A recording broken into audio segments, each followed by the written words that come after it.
Qiang Jin Jiu. Book 1, I Was an Outcast Liege. Chapter 64, Barrage of Rain. The overcoat was too big for him that it slid down along his shoulders. Shenzhequan scooped it up as that warmth enveloped him as if his entire being was being soaked in Xiao Qiye's scent. Shenzhequan fished out the handkerchief again to wipe the cheeks that Xiao Qiye had made wet when he rubbed them. On this noisy, rainy night, he could not help but sniff at that handkerchief again. It still had Xiao Qiye's scent. Shenzhequan lowered his eyes for a moment and nuzzled the handkerchief with the tip of his nose as the gloom at the corners of his eyes and the tips of his eyebrows dissipated. The upper part of that lunchbox was filled with steamed twisted rolls, while the bottom contained hot medicinal decoction. Hot steam rose the instant the lid was lifted. It was not easy to make a hot meal on this night. Even Xiao Qiye would have to run like mad to rush his way here before hurrying back. Qiang initially wanted to pour a cup of tea for Shenzhequan. When he climbed his way up to see the latter was drinking the medicinal decoction, he could not help but feel stunned before he said in delight, "So you have it all arranged. That's great. I was just thinking of sending someone to buy a bowl of medicine for you." Shenzhequan downed the medicine and wiped the corners of his lips with his fingers. He asked, "To what end has the street been torn down?" "Just past Hua Pavilion. It's hard to tear down areas where the collapse is severe." Qiang rolled up his sleeves and said, "There's something suspicious about this matter." Another unexplainable account.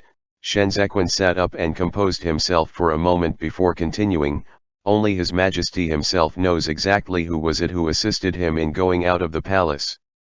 If he refuses to state it, then this case is a dead end. As I see it, this collapse is not a coincidence. Donglong Street gets submerged in water every year, yet Hua Pavilion just had to collapse last night." Qiang watched the rainy night, then looked at Shenzhequan. "Do you have any idea?" Shenzhequan had been thinking about this matter since this morning. The collapse had wiped out all evidences in Hua Pavilion and this was, by no means, a coincidence. Shi Hongxian was a man who treasured his life. He had only just renovated Hua Pavilion some time back and those who knew about the hollowed-out bottom were few and far between. Shenzhequan's widened eyes looked out into the rainy night. As if saying to himself, he said, "There's no need to fret. There's bound to be a follow-up move. We still don't know who exactly is the target this time." The imperial physician retreated from the bedchamber and paid his obeisances to the Empress Dowager and the others. From where she was sitting behind the hanging curtain separating them, the Empress Dowager leaned forward to inquire about Li Jianheng's condition. The imperial physician gave his report in detail. It was only when she heard that the bleeding had stopped that she felt relieved. "This matter is bizarre." The Empress Dowager straightened up in her seat and said, "To think that not a single person knew when the Son of Heaven had left the palace and headed out. How can anyone rest reassured given the state of patrols within and outside the palace now?" None of the old ministers below uttered a word. All of them hung their heads in silence, like clay sculptures.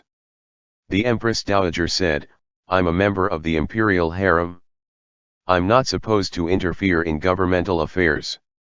But this, once again, concerns His Majesty's safety. As his mother, I'm truly worriedly watching with my hair all grey and tears all ran dry.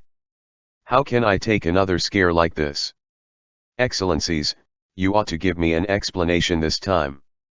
Upon hearing this, Pan Xiangji's heart clenched. After a moment of silence, Kong Qiu said, "The patrols in the inner palace might not necessarily be able to stop His Majesty even if they want to.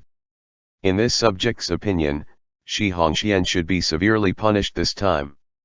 If he had not used those temptresses from foreign lands to lure His Majesty, then why would His Majesty leave the palace?" "That's right." The Minister of Revenue, Wei Huige, was the elder legitimate brother of Wei Huixing, who had denounced Xiao Qiye before. Wei Huige was the current head of the Wei clan.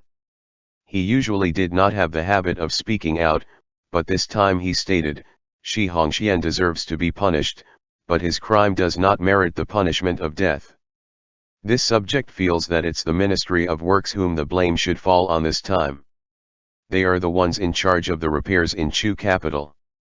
Your Excellency Pan, how could you let the public ditches get clogged to such an extent?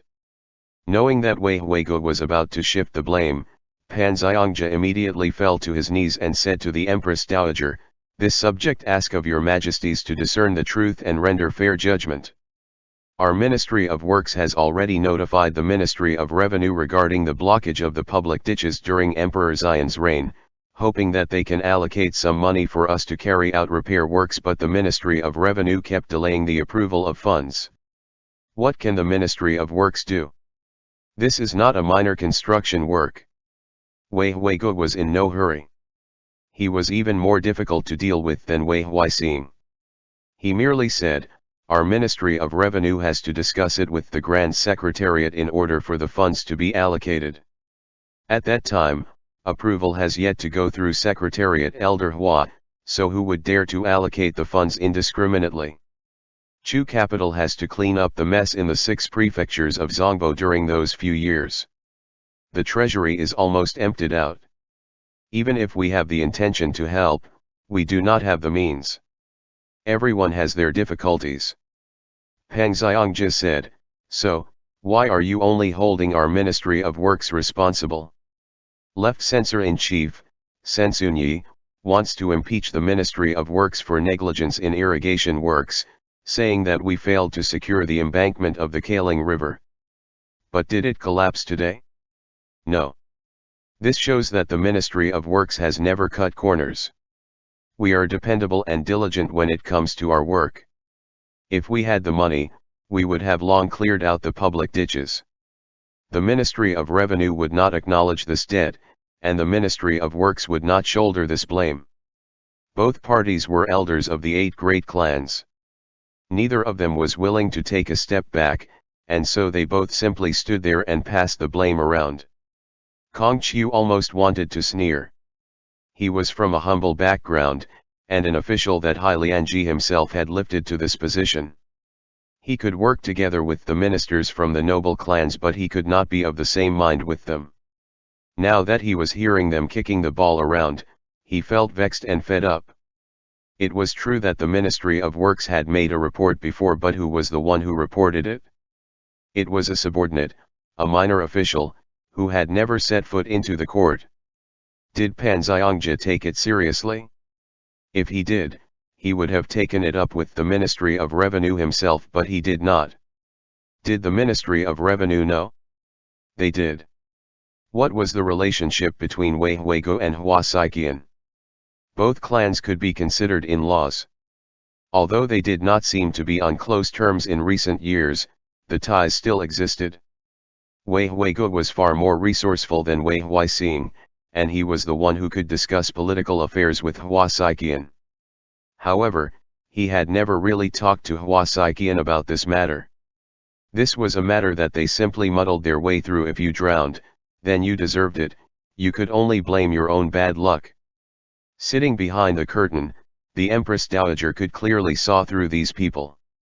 Hua Xiongji stood behind her, listening with rapt attention. Hai Lianji finally coughed a few times. Covering his mouth with a handkerchief, he said, "There was indeed one reported account in the Grand Secretariat's past records. However, it was only reported once and no one bothered to ask about it afterward. Now that the place has collapsed, everyone remembers it, but is this year the only time that the water level rose? Let's not bring up what happened way back, but did the water level rise during spring last year and the year before last? Did the Ministry of Works reported those incidents?" Pan Xiongji turned his head away and said remorsefully, "When the Grand Secretary puts it that way, it's indeed an oversight on our Ministry of Works' part. But it really can't be helped. What's important right now is to dredge up the ditches without delay. The Ministry of Revenue has also allocated the money to the disaster victims," Wei Huigo said. "The situation is critical at present. The appropriation of blame can wait until the public ditches have been dredged. Is the 8 great training Division's the ones digging right now. The Minister of War, Qiang Jin, replied succinctly, it's the Imperial Army. Viceroy Xiao is still soaking in the water.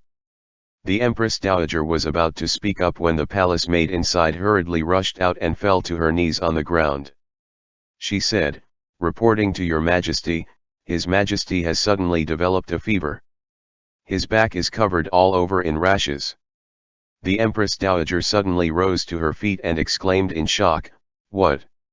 Hai Lianji bent over and started to cough violently. Hua Xianji held the Empress Dowager to support her and promptly made a decision. Summon the imperial physician. And support the Secretariat Elder, quickly. Asterisk asterisk asterisk. Shi Hongxian had broken out into rashes, too. The one who discovered it first was the military medic of the 8 great training divisions. He promptly lifted the hem of his robe and hurried out to report it to Han Jin. Han Jin wiped his face, still feeling a little dumbfounded as he said, is it eczema? Just dispel the cold and it'll be fine. It's not eczema. The medic was so anxious that he stomped his foot. How is that eczema? It's an epidemic disease. Now, it was not just Han Jin whose expression had changed, the surrounding 8 great training division soldiers who were still in the water had all gone pale. Han Jin turned his head back and saw that the Imperial Army was still busying around a short distance away. He waded through the water to them and grasped hold of Chen Yang to yell, where is the Viceroy? Call the Viceroy over quickly. It's a matter of utmost urgency. Xiao Qiye pushed away the broken plank and walked over, asking, what is it? Han Jin's hands trembled as he smeared the dirty water on his clothes and said, we can't pull them down anymore or soak in this water either. Viceroy, an epidemic has broken out. There was a cold glint in Xiao Qiye's eyes as he asked, who got it first? Shi Hongxian. Han Jin's breathing was hurried. Is His Majesty. Gu Jin. Xiao Qiye immediately commanded. Rush to the palace and report this matter to Secretariat Elder Hai. Gu Jin climbed up the bank and sped off. In a few steps, he somersaulted to the rooftop and stepped across the ridge of the roof to leap his way to the palace gates. Take me to see Shi Hongxian. Xiao Qiye said in a steady voice. Now. Shi Hongxian was feverish and hot all over. Medicine had only just been applied to his crushed legs, and now his legs were already drenched in sweat. He lay on the bed, delirious and incoherent. The medic wiped his sweat and said, 4 hours earlier, he still looked as if he had just caught a slight cold. I fed him medicine and his fever subsided. But who knew that when I touched him earlier, his fever was back with even more of a vengeance. When I changed the medicine for his legs and pulled down his pants for a look, it was all covered in rashes. Xiao Qiye looked at those rashes and questioned, are you sure it's an epidemic disease? The medic said, during the reign of Emperor Yanji, an epidemic like this had broken out in Dan City. It was reported to the Imperial Academy of Medicine. They have past records of it on file. Viceroy, once this rash spreads all over the body, the high fever will not subside. In another 4 hours, the infected will fall unconscious and keep vomiting. I'm afraid there are still sick people among the disaster victims. Without losing any time, we must arrange for the decoction of the relevant herbs as a precaution at the Temple of Penitence. Scared silly now, Han Jin hastily asked, what caused this? There has to be a reason.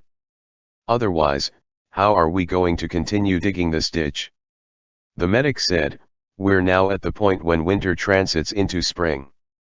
It's damp and cold. The low-lying area gathers sewage and filth throughout the year. Their houses are closely clustered together. It's so cramped that there's not even a window. The lack of sunlight will make the people prone to illnesses. If that's the case, then how did he get infected? Xiao Qiye furrowed his eyebrows. Uhua Pavilion is far from the low-lying area, and there are people cleaning the connected alleys at the back, so there should be no contact with contaminated objects. Is the reason just because he soaked in the swill water? Those few hours during the collapse.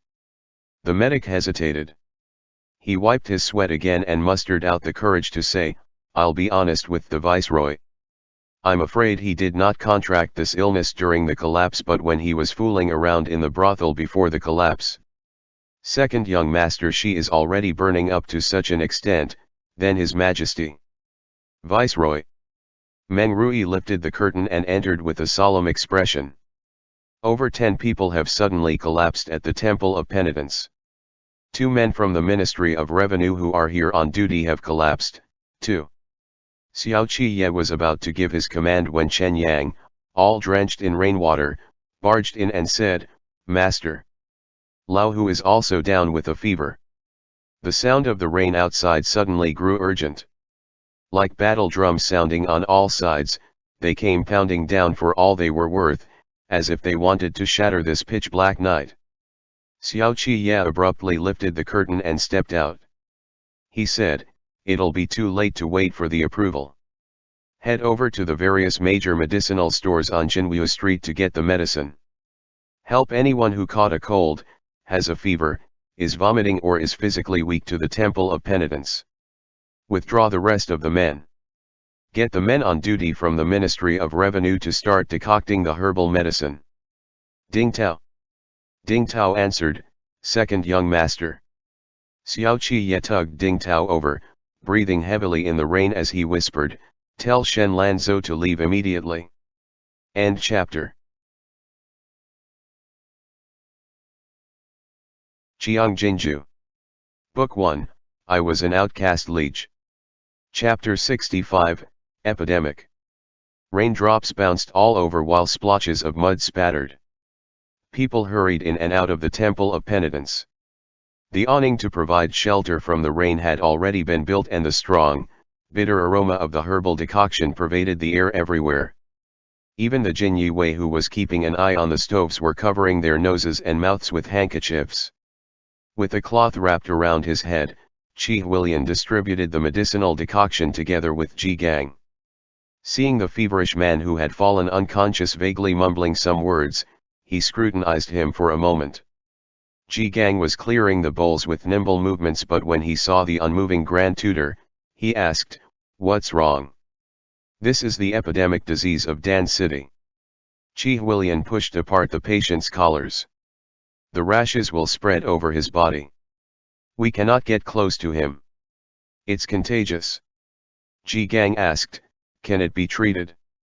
Qi Huilian's scalp itched. He scratched it a few times and said, "Yes, but it's troublesome. The digging of the public ditches must continue dug, but who knows if any of the infected have spat or pissed in the water. If the diggers were to get infected without realizing it and come into contact with the others, then wouldn't another bunch of them topple over with this illness? Such a sin." Ji Gang looked beneath the rain shelter awning. "What should be done then?" "What should be done?" Qi Huilian suddenly pulled up the cloth to cover his face as he looked at the Temple of Penitence's entrance where some people had come. He whispered, "It all depends on fate. First of all, the public has to be reassured, there's no room for unrest. Then, assemble all the big and small medicinal stores in Chu capital. The infected have to be quarantined and isolated. We can't stay for long too." Ji Gang put the bowl down. "There'll be someone handling this matter. I'll ask Chuan Air to leave first." "Lanzhou can't leave," Qi Huilian said. "He's the one handling this matter. At such a juncture, can you count on Han Cheng to step forward and handle this? All of them can hardly wait to hide and evade being pinned on this." "No." Ji Gang turned pale. "He's only just a 5th-rank judge now. He doesn't even have the qualifications of a 4th rank to attend court. So, how can they let him do this? This is a major issue. There are plenty of higher-ranking people with more authority and power than him. Who are you reasoning with?" Qi Huilian put down the bowls. "There's nothing you can do if Han Cheng keeps him here in the name of gaining experience. Once the disease starts spreading, which high-ranking official would be willing to come down here? Even Hai Lianji won't be able to come. Besides, Lan Zhou can't leave. This is the opportunity of a lifetime. If he succeeds, he can get promoted again. A promo. Ji Gang shoved him away abruptly and said, "What nonsense are you talking about?" Qi Huilian fell to the ground and climbed back to his feet. He said, "What are you still waiting for if you don't seize the opportunity to act now?" His temper flared too.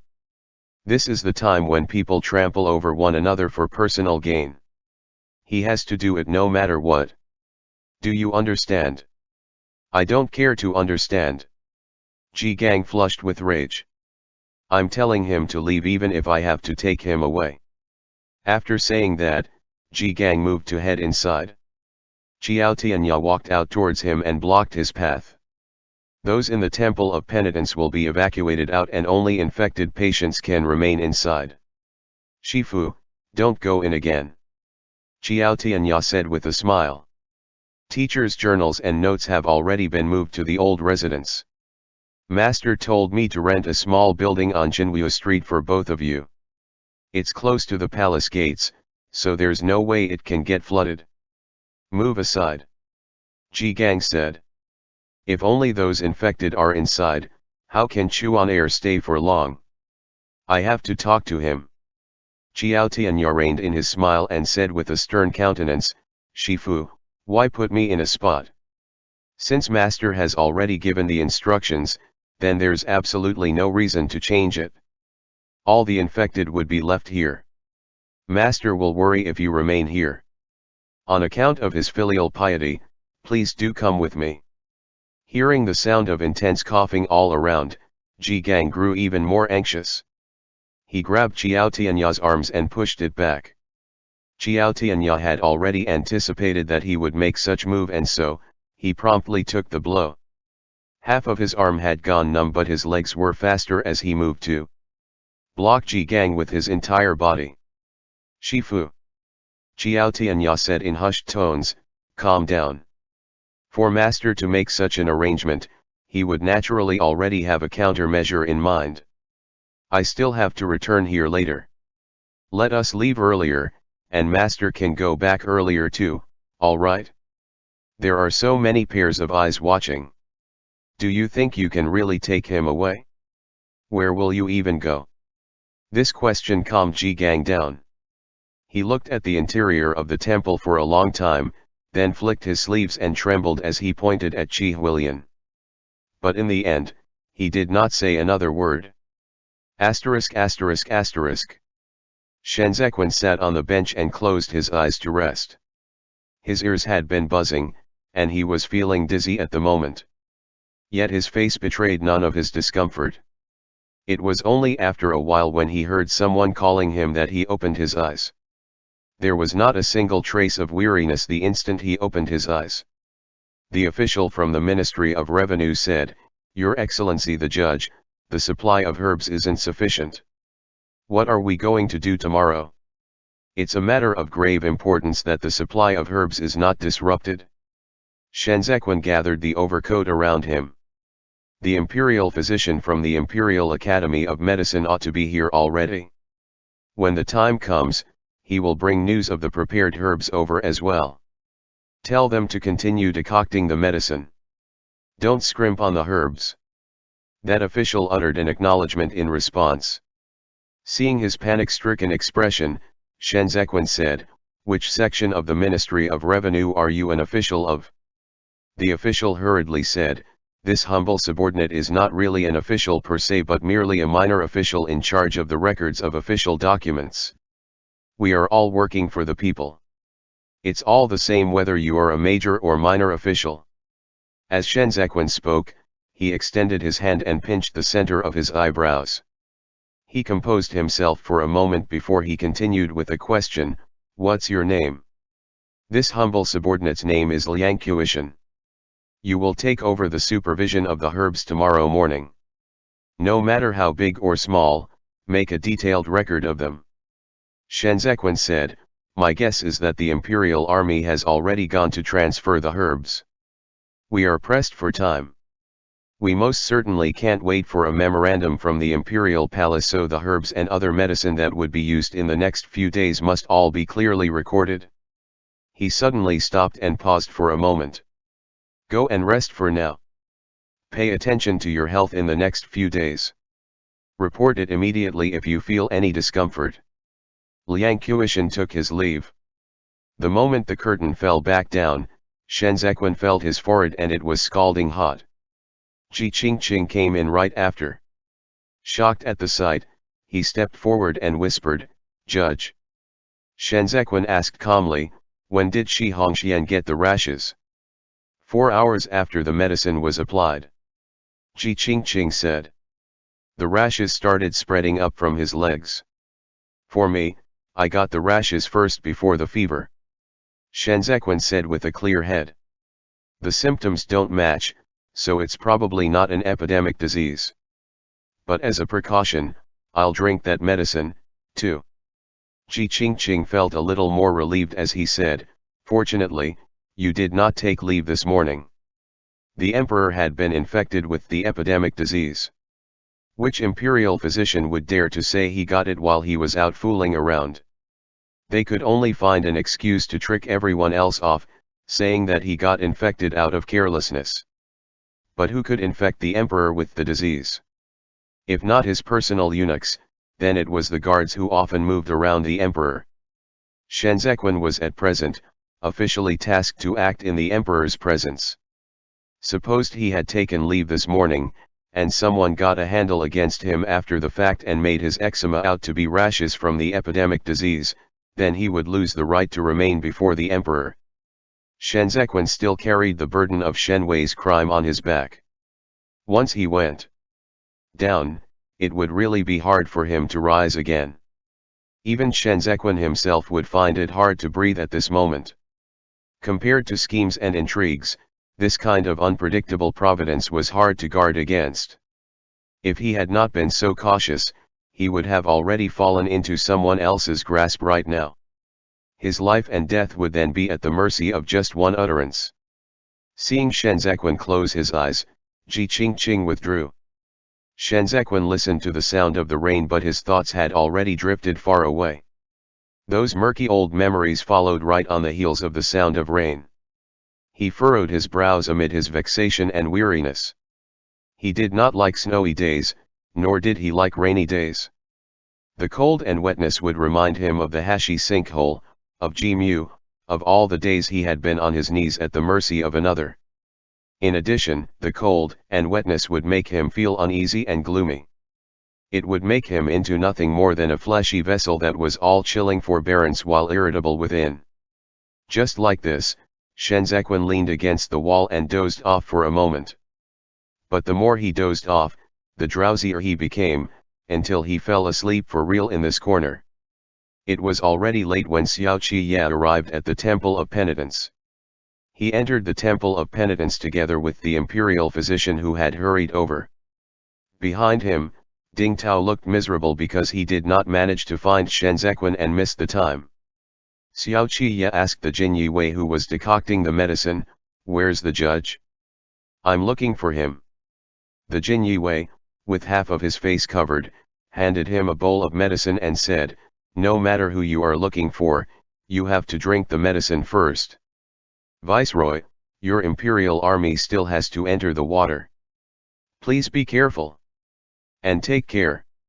Xiao Qi choked down the medicine without a word. The Jin Yue rose and yelled under the rain shelter awning, "Qinggur! Is Qinggur there? Where's our judge? Please notify him and tell him that Viceroy Xiao is looking for him." Qiang was lying on the bench, sleeping. Upon hearing this, he swiftly sat up and draped his clothes around him before walking over. When he saw that it was Xiao Qi, he said, "The judge is resting inside. He hasn't slept all night. Please take a rest too, Viceroy. The 8 great training divisions said they are going to guard the city gates, so there will be only us digging up the rest of this unfinished ditch tomorrow. Physical work naturally has to be done by someone strong and sturdy." Xiao Qi said as he walked. "Watch the door. Don't let anyone in. Xiao Qiye lifted the curtain and entered. There was no light lit inside. He swept a glance around but did not find the man he was looking for. It was only when he took a few more steps that he saw Shen Zequan, who was leaning against the wall. Xiao Qiye was dirty, so he removed his outer garment and sat beside Shen Zequan to pour out the water in his boots.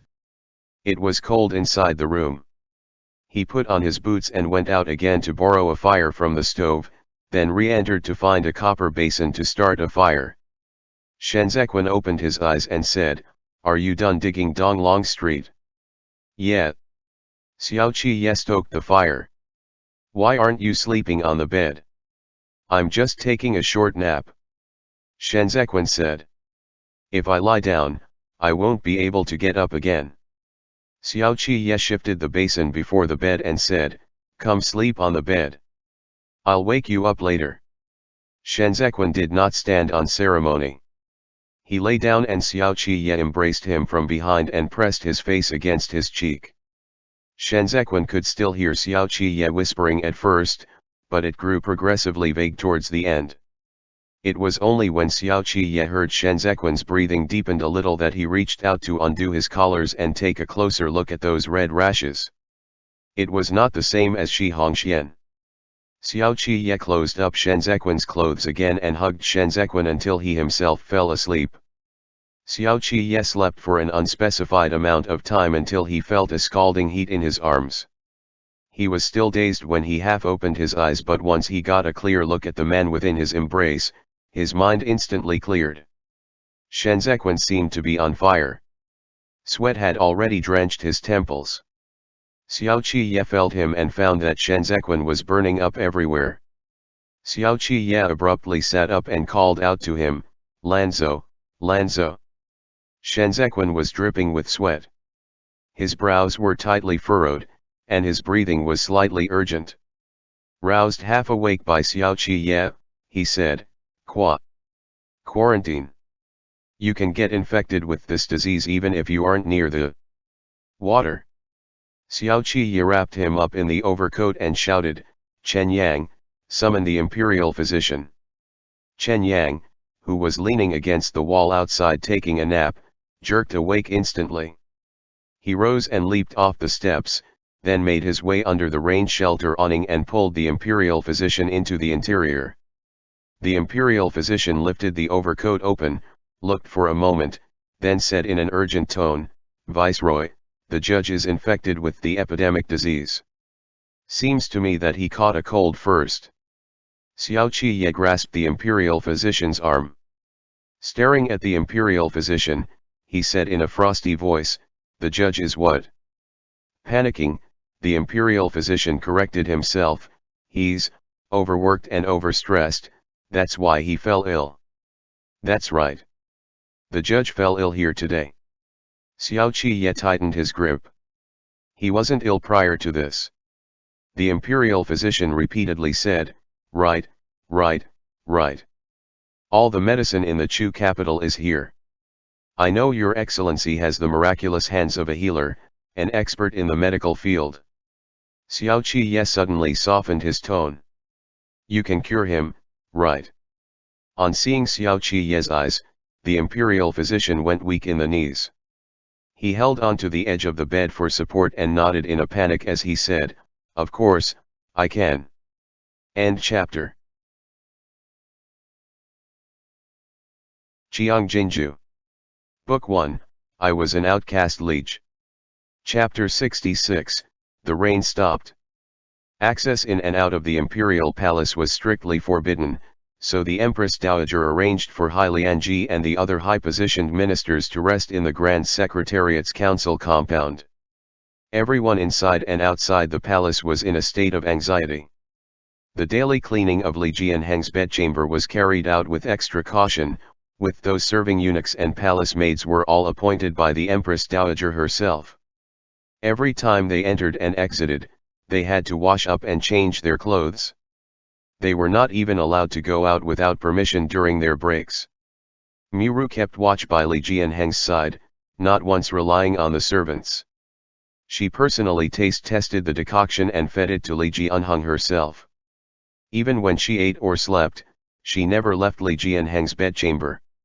Liege drifted in and out of consciousness, and subsequently, the Imperial Academy of Medicine was on tenterhooks, too.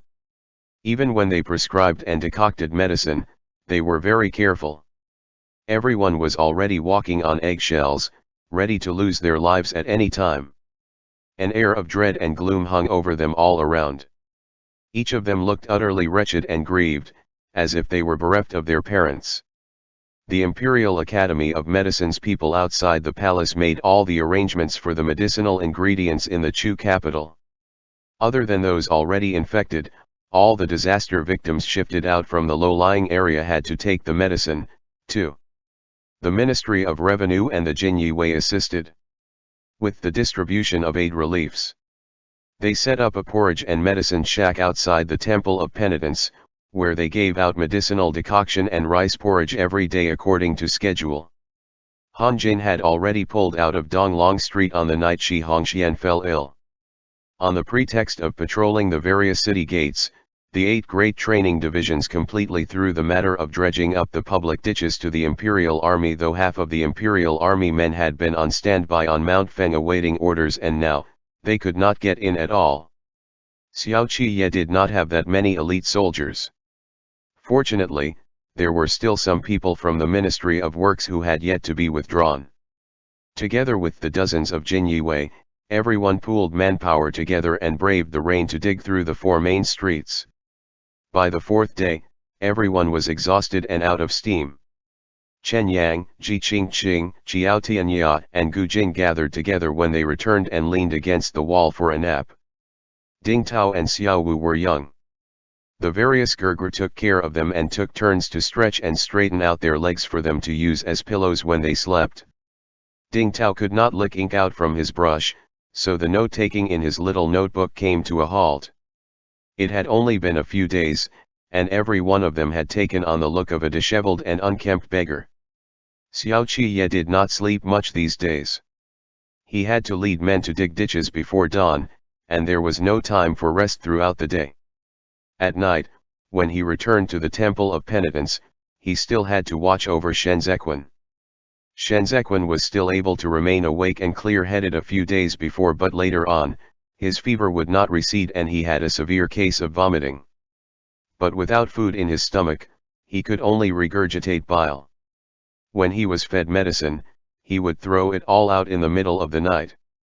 So, when Xiao Qiye returned, he would hug Shenzequan while he rested. He would lean against the wall and let Shenzequan sprawl face to face on his chest or shoulder. Each time Shenzequan felt like vomiting, he would rub his back. In the dead of night, when all was quiet, the Temple of Penitence was as lonely as a deserted island beyond the realm of the mundane world. The rain had ceased, and there was nary a sound from the birds as the thick, ink-like night shrouded everything in sight. Shenzequan's breathing was heavy. He suddenly started to cough, his chest heaving violently. Xiao Qiye was jerked awake from his light sleep. He covered Shenzequan's back and tiredly jolted his legs to shake him gently. "Lanzhou," Xiao Qiye coaxed him.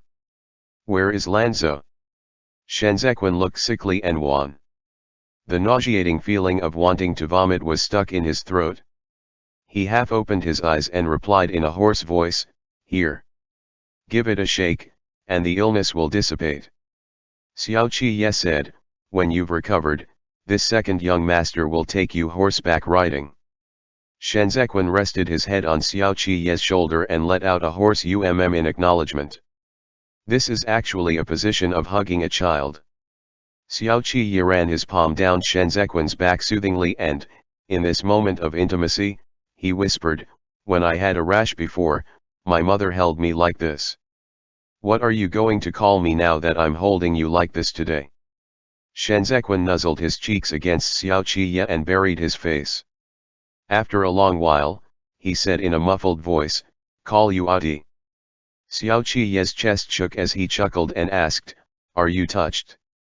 Shenzequan coughed and did not answer. Xiao Qiye said, "When I tamed horses in the past, I ate and slept with them. When Lang Tao Shuijin was still a foal, we were stranded in the heavy rain. We also snuggled up like this then to keep each other warm. It has probably already forgotten about this. Shenzhequan listened in his drowsy state. Xiao Qiye continued, don't forget this. If you're touched, you have to remember this and repay me in the future. Shenzhequan wanted to say something. He opened his mouth but did not utter a sound. Xiao Qiye reached a finger out to brush away Shenzhequan's damp hair and lowered his eyes to look at Shenzhequan's pale side profile. Oh, Lanzhou, Xiao Qiye murmured in hushed tones, and it was under these murmurs that Shenzhequan fell asleep. He lay immersed on the verge of a certain kind of agony and delight, wallowing in torment. And from the bitter depth of his misery, he tasted sweetness. Xiao Qiye was like the blazing sun. He was also like the wind from the grassland. He stood out from the masses. To Shenzhequan, hiding that handkerchief on that day with the gloomy and damp rain and snow was like hiding a rousing and passionate dream. In this dream, there was the unrestrained galloping of horses over 1,000 li of grasslands, and the spreading of wings soaring through 10,000 li of clear sky. These eventually turned into an indescribable scene, one he would be hard-pressed to recount in detail. Xiao Qiye was the one who was a kind of temptation. Every "oh, Lanzhou" he uttered was spoken with deep feeling. Those frivolous cynicism and firm steadfastness of his blended together contradictorily. He was frivolous as he whispered to Shenzhequan, yet he was also incomparably dependable as he opened his arms to cuddle Shenzhequan. Shenzhequan was too powerless to resist. Those deep and frivolous kisses deceived him into dropping his guard, until he became a villain on intimate terms with Xiao Qiye, until he was muddle-headed enough to come to rely on Xiao Qiye amidst this affliction. Shenzhequan's vomiting subsided a little later. Xiao Qiye fed him the medicinal decoction little by little. Every time Shenzhequan showed signs of not waking up from his lethargic sleep, Xiao Qiye would say that phrase, "Where is Lanzhou?" which seemed to have the inexplicable power to call Shenzhequan back time and time again. Xiao Qiye originally would still cuddle Shenzhequan as he took a nap. But several people died successively one after another in the days after, and he no longer dared to sleep again at night as he listened to Shenzhequan's gasps for breath whenever the occasion demanded. On the 9th day, 2 more people died under the rain shelter awning. They could not just leave the bodies lying around, nor bury them, so Xiao Qiye left them to Ji to dispose of. At the time Ji led the men to sort out the corpses and carry them out, Jiao Tianya was squatting by the stove fanning the fire. As he watched the medicine, he went through some matters in his mind. The viceroy is waiting to feed the medicine. Xiao Wu came over and asked, "Is it ready?" "The public ditches have already been dug through, so there's no hurry today. Tell the viceroy to wait." Jiao Tianya added 2 pieces of firewood and shifted aside the handkerchief covering his mouth and nose to say, "Keep an eye on the viceroy. He's with my master every day. If he gets infected, we won't have any surplus medicine for him. There was an epidemic at Liege past during the reign of Emperor Yanji. His lordship led his men to handle it then, and he never got infected." Xiao Wu squatted down to wait.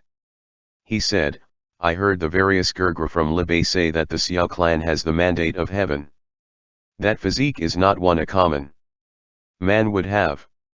Tantai, who is strong and sturdy, too. Didn't he still fall ill just like that?" Jiao Tianya said, "It doesn't hurt to be careful and pay more attention. Have you drunk this morning's medicine?" "Yeah, I did." Xiao Wu honestly answered. "How's Tantai Hu today?" Jiao Tianya moved his slightly numbed legs. "He hasn't vomited since yesterday." Xiao Wu replied. "Chen Gur said that it's because he's strong and we found out about the infection in time. He's being fed enough medicine, too. Moreover, the imperial physician is constantly at his side looking after him. He'll be fine. We can't let our guards down before he's awake." There seemed to be something constantly on Jiao Tianyi's mind as he tossed the fan to Xiao Wu. "Watch the fire for me. There's some serious business I need to discuss with them. With that, he rose to his feet and headed for the rain shelter. The curtain of the rain shelter was lifted partially as Qiao Tianya made his way inside. It was dim inside but not damp. The beddings were also dry. An errand runner from the Imperial Academy of Medicine washed and changed them daily. He saw Xiao Qiye in the midst of speaking to Tan Taihu, so he waited for a while. Xiao Qiye turned his head aside and asked, "What's the matter?" Qiao Tianya lifted the hem of his robe and took a seat at the bench by the side. Xiao Qiye caressed his thumb ring as he looked at Qiao Tianya with calm and composure. Qiao Tianya said, "The Imperial Academy of Medicine and Jin Jiu have records of this disease on file. Have you looked at it?" Xiao Qiye nodded his head. "Do you know the cause of the outbreak in Dan City?" "Second Viceroy." Qiao Tianya almost called out second young master Xiao again and promptly corrected himself. "Before my master fell ill, he checked through the Jin Jiu records here and specifically told me to make a note of certain matters. I've been thinking about this disease these few days, but since master is not yet awake, I can only discuss this with you."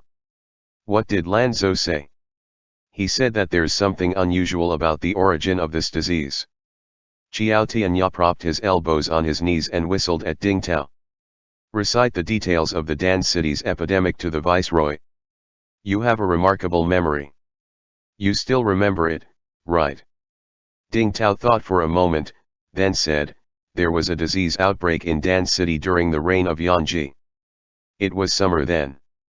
The Imperial Academy of Medicine dispatched a delegate to go with the Jin Jiu to check on it, and they discovered something strange about this epidemic disease. After some investigation, they learned that there was a burial mound behind the outbreak site. It was dirty and messy, with no one having cleaned it up before. The corpses thrown there before the start of spring had soaked at the back until it reeked. There was even a cooked food stall in service at the front. The weather was hot at that time and flies were buzzing all around. The shopkeeper was the first one who fell ill. At first, no one paid it any attention, even the shopkeeper himself suspected it to be just a normal cold. He grabbed some medicine and carried on with his business at the shop. Then oh my! A whole bunch of people subsequently fell ill after those cooked foods were sold. And that was when the prefectural yamen of Dan City realized something was wrong. A burial mound, huh? There are all kinds of people thrown there. Perhaps it just happened that one of them had some diseases or was bitten by some wild animals. Coincidentally, it had already been soaked rotten, thus becoming a feast for the flies to dine on. People are naturally susceptible to infection if they get too close." The imperial physician packed his case and said, "It wasn't easy for everyone at that time. Dan City was sealed off for half a year, and quite many people died. We are lucky this time to have discovered it earlier and we have the experience now. That's why we managed to take precautions in time." "That is true. But how did the outbreak happen in the Chu capital?" Qiao Tianya said, "The low-lying area of Donglong Street had indeed been submerged in sewage water. It's only to be expected for someone to fall ill. But there are no homicide cases on Donglong Street. I'll be honest.